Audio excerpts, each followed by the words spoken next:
হাঁসের মাংস আমার অনেক বেশি প্রিয়। আর হাঁসের মাংসে প্রচুর পরিমাণে অ্যালার্জি হয়, তবে বছরে একবার হাঁসের মাংস খাওয়া যেতেই পারে। আর সেটা হচ্ছে শীতের সময়। শীতের সময় হাঁসে প্রচুর পরিমাণে তেল হয়, আর তার জন্য এটা খেতে অনেক বেশি মজার। আর এখন অলরেডি শীত পড়ে গেছে, তাই আজকে রান্না করব আলু দিয়ে হাঁসের মাংসের ঝোল। একদমই সহজ রান্না করা, আর খেতে অসাধারণ মজার। তো কথা না বাড়িয়ে চলুন ঝটপট শুরু করি। চলে এলাম কিচেন রুমে, আর এখন আমি ফ্রিজ থেকে হাঁসটা নামিয়ে নিয়েছি। এ পর্যায়ে পানির মধ্যে হাঁসটাকে ভালো মতো ভিজিয়ে রাখবো, যাতে করে বরফটা ছেড়ে যায়। যেহেতু ড্রেসিং করে আস্ত হাঁসটাই ফ্রিজে রাখা হয়েছিল, তাই এটা নর্মাল না হওয়া পর্যন্ত কাটা যাবে না, কাটতে অসুবিধা হবে। তাই পানির মধ্যে ভিজিয়ে রেখে দিলাম। সাথে আদা বাটা এবং রসুন বাটা দুটোই আমি ডিপ ফ্রিজ থেকে নামিয়ে নিলাম। 30 মিনিট পর হাঁসটা নর্মাল হয়ে গেছে। এ পর্যায়ে আমি হাঁসটাকে কেটে নেব। আর আমি একদম ছোট ছোট করে হাঁস কাটবো না, মোটামুটি বড় বড় করে পিস করে হাঁসটাকে কেটে নেব।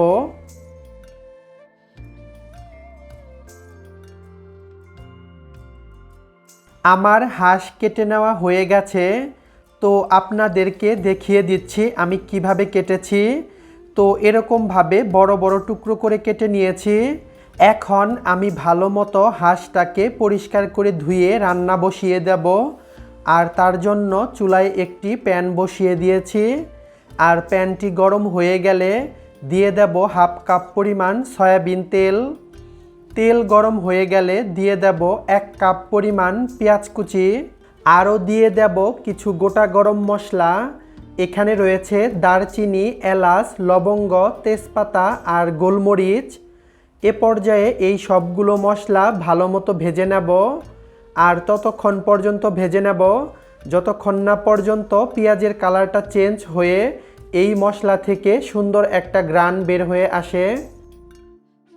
পেঁয়াজ এবং মশলা দুটোই ভাজা হয়ে গেছে। এ পর্যায়ে দিয়ে দিচ্ছি অল্প পরিমাণে পানি, কারণ এখন আমি শুকনা মশলা অ্যাড করব। এখানে রয়েছে মরিচের গুঁড়া, হলুদের গুঁড়া, ধনিয়া এবং জিরা গুঁড়া, আরও রয়েছে লবণ। এ পর্যায়ে দিয়ে দিচ্ছি আদা বাটা।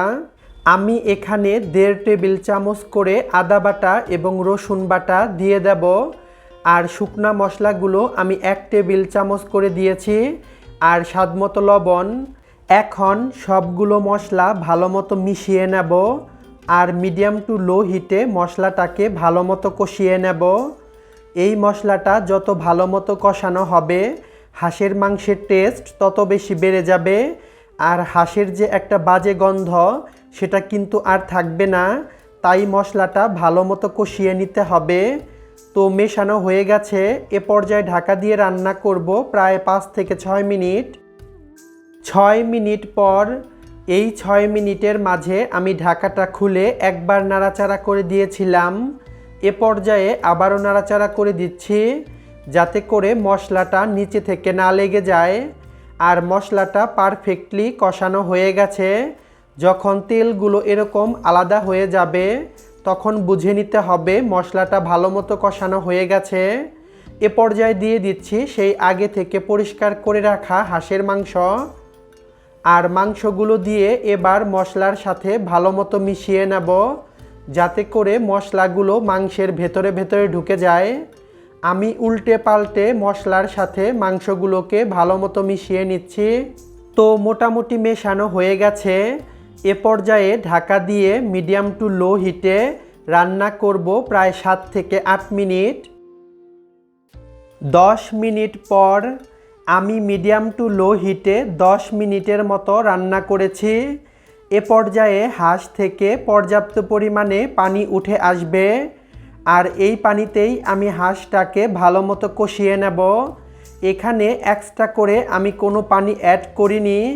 এ পর্যায়ে নাড়াচাড়া করে দিচ্ছি, যাতে করে নিচে থেকে না লেগে যায়। আর নাড়াচাড়া করে দেওয়া হয়ে গেলে আবারও ঢাকা দিয়ে মিডিয়াম টু লো হিটে রান্না করব প্রায় 10 থেকে 15 মিনিট। 15 মিনিট পর এই 15 মিনিটের মাঝে আমি ঢাকাটা খুলে একবার নাড়াচাড়া করে দিয়েছিলাম। এ পর্যায়ে আবারও নাড়াচাড়া করে দিচ্ছি যাতে করে নিচে থেকে না লেগে যায়। হাঁসটা পারফেক্টলি কষানো হয়ে গেছে, দেখতেই পাচ্ছেন তেলগুলো আলাদা হয়ে গেছে, তার মানে হাঁসটা ভালো মতো কষানো হয়ে গেছে। এ পর্যায়ে দিয়ে দিচ্ছি আলু। আমি এখানে বড় সাইজের 3টা আলু দিয়ে দিচ্ছি, তবে আপনারা না চাইলে এটা স্কিপ করতে পারেন। আর হাঁসটাকে ভালো মতো কষিয়ে নিতে হবে, তা না হয় হাঁসের যে একটা বাজে গন্ধ সেটা কিন্তু রয়ে যাবে।